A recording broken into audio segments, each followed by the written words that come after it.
Hi there, and welcome to Al's Guitars. Today, I know what you're thinking. Have I tuned into the Frank Gorshin Memorial Channel? Well, no, you haven't. It's the same old Al and the same old guitars. But today, we're asking a question. And the question is, at what point is a vintage guitar vintage?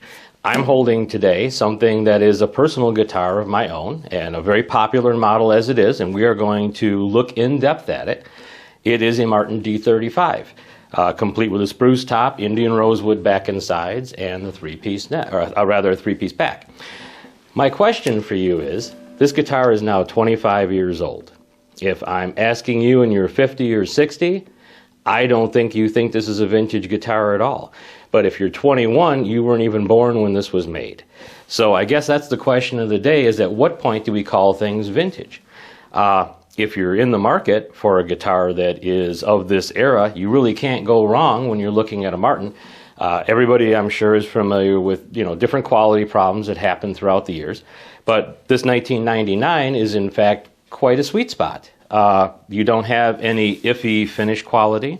You're well past when Martin was lacquering over the pick guards, so you don't have the pick guards that curl up with the finish holding it down and end up splitting your guitar for no reason.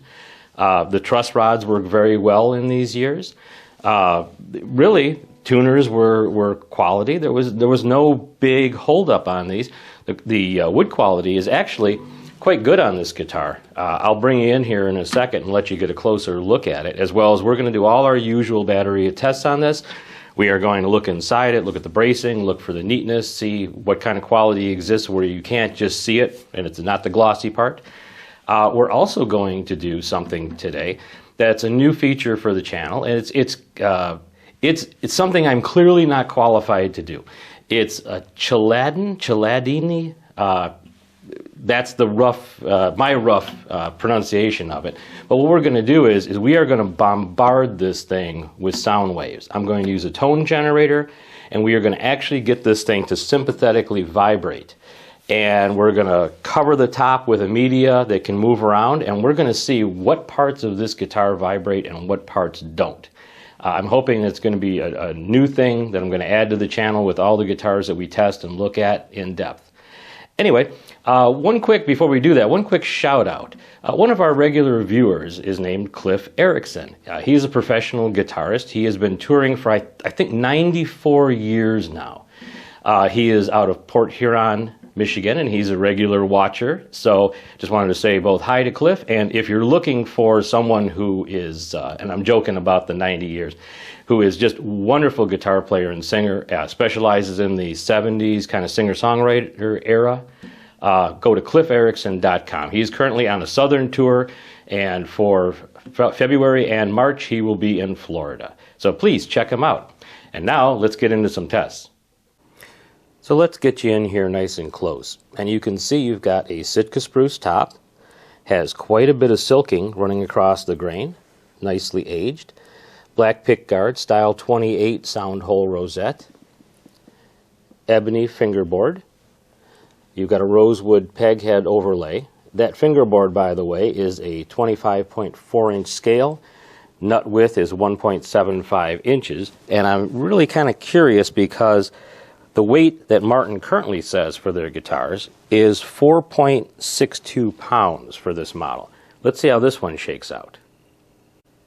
Almost forgot, before you see how much it weighs, you might want to take a look at this beautiful Indian rosewood back and sides. The neck is one piece in mahogany, matches tonally absolutely perfectly.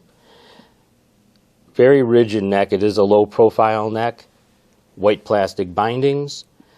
This particular instrument, while the grains vary quite a bit, I was drawn to it because of the slightly different toned center section, which really makes it stand out. So as you can see, we're a little bit lighter than what Martin currently puts. We're at 4.1357 pounds. So are they building them heavier for a reason? And now it's time for everybody's favorite part of the show, which is the Al's X-ray. Looking right through the top, you can see that you have a series of non-parallel diagonal braces. The X-brace, which is a traditional Martin design, is not forward shifted in this model. It's a standard location. We are having a little trouble with the X-ray machine today.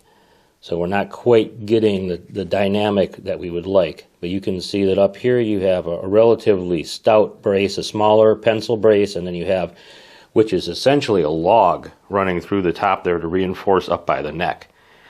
Overall, a relatively thin top too. You can tell by the light projection. In the lower left corner you see a dark area. That is not indicative of a thicker top in that area.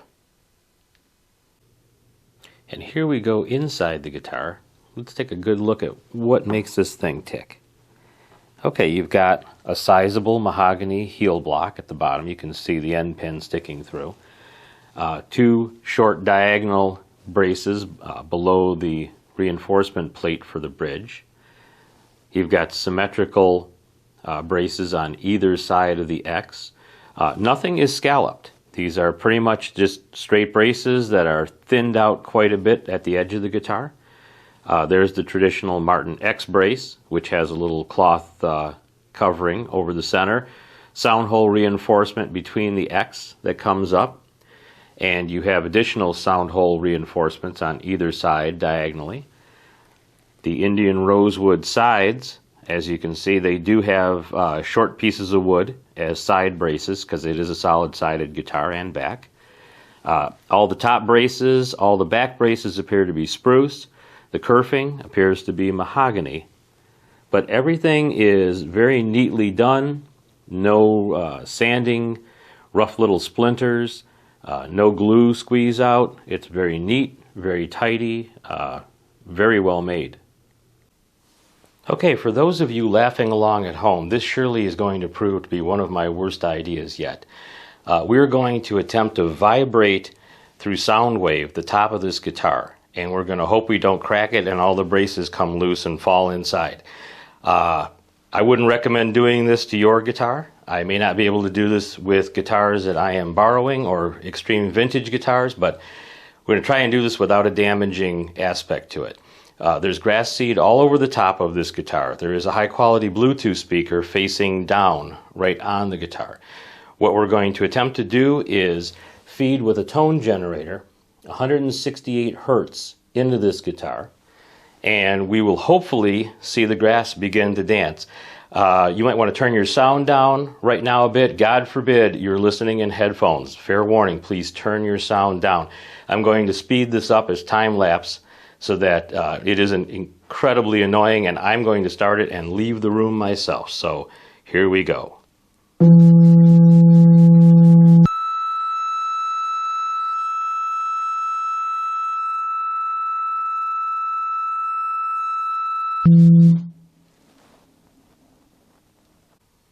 Okay, and here is the conclusion.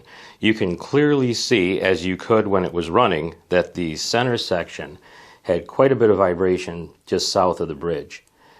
The seeds clustered in this area, which wasn't vibrating as much, clustered here, but moved away from the very lower edge. Very little movement on the top side of the bridge. There was some on the upper part of the guitar, right in here. And the braces, you can see, kind of created pockets of no movement. Now, this guitar is perfectly level, so it should have gone wherever they felt like it. I don't know if this proves much. I also had to interrupt the test and go up 10 Hertz because the speaker was failing to continuously provide that. What you saw was a time span of about 2.5 minutes. So I'm going to switch over in subsequent tests to a more robust speaker that has a larger driver. It isn't that it couldn't produce enough volume, enough decibels to make it move, just not at the lowest hertz that was required. Anyway, let's go on to the next test. Let's get this thing strung up and let's see how loud it is.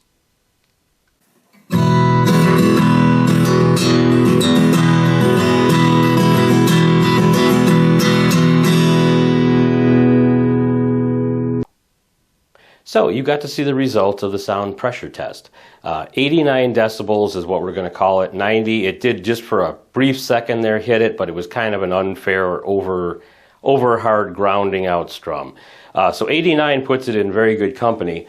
Over here at the decipole, that will slate it right in between the 1930s K-Craft and a 12 string, a 73 Epiphone. It actually tied it, but due to space limitations and, well, it's a Martin, I'm going to put it slightly above that Epiphone. Anyway, also, off camera, we did some testing that we always do around here. I have my digital millimeter gauge, I guess you would call it. It's a it's a vibration test, and it shows displacement in millimeters. Anyway, here is a little pictogram of the guitar, and what I want to show you is at these various points I did measurements for it. They're getting kind of boring to do on camera, so I just do them off camera. But below the bridge, definitely to the upper side of the guitar, you've got a 0.168 millimeter movement. To the lower, 0.132 millimeter movement, and that is average strumming with a E chord. All guitars use the same strings. These are all strung up with a D'Addario light gauge, phosphor bronze. Oddly enough, not all that much activity right here. 0.082 directly behind the bridge. 0.062 above the bridge up nearer the sound hole, and 0.81 to the lower bout. So it kind of diagonally switches. Down here you've got more vibration on the top, you've got more vibration on the lower here. And that continues up. You're to 0.062 millimeters of movement and 0.040 millimeters of movement. I'm keeping track of these as we go along for the whole season.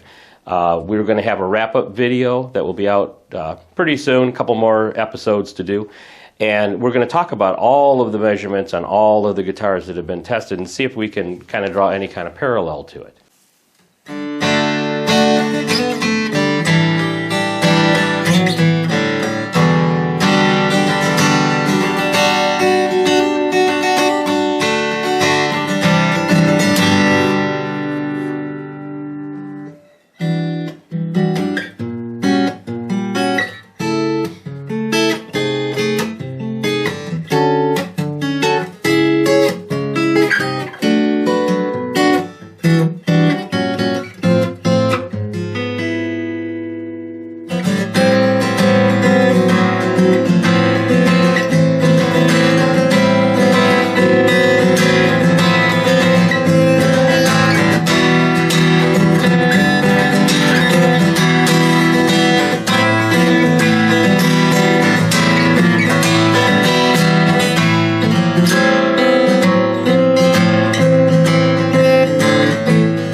Well, you've heard it, you've seen it, we've looked inside it, we've looked on top of it, around the backside, and we've abused it horribly with sound waves.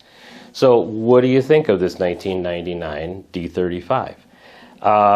Clearly, it's an excellent guitar. I did ask the question at the beginning, is it vintage to you? In the comments, I'd really like to know what you think. Is it a vintage guitar in today's world? At the beginning, I wanted to also talk a little bit about the D35 model in itself. I meant to also state that these were originated in 1965. They were born of an economy, not of a deluxe model, even though they priced it that way. The three-piece back was originated in the 60s because they were running out of Brazilian rosewood. And by having a three-piece back, you could use smaller pieces of wood. So pieces that were unsuitable for a D28 back could be maneuvered into being a D35 back. I imagine that those 60s guitars have a wonderful sound compared to the 1999 one, but certainly this is no slouch. It's a beautiful sounding guitar in any way that you want to slice it. Some people have made comments that these are very bass heavy. Some seem to think they're very treble heavy. They do have the 1/4-inch bracing from the HD28. So they are a good guitar to always put light strings on as opposed to mediums. But I think that light bracing in combination, it doesn't provide a bass heavy, doesn't provide a treble bright. It just provides a good quality sound all the way through. No matter where I go, I mean, it rings real good right up at the top. It's got good solid bass notes at the lower end. So, obviously, by its popularity, everybody knows the D35 is here to stay. It's since its inception, it actually outsold the D28 when it was released, even at a higher price. But please, give me your comments, give me your thoughts. As always, I really appreciate you tuning in to take a look at some of these fine guitars. I am going to have a special guitar coming for the next episode. It is also a Martin. It's a steel string, and it is very old. You won't be wondering if this guitar is vintage or not, and that's all I'm going to say about it, but you'll want to tune in for that. What's the word that they use? Pre-war. That's the words they use for this Martin. Anyway, thank you so much, and we'll see you soon.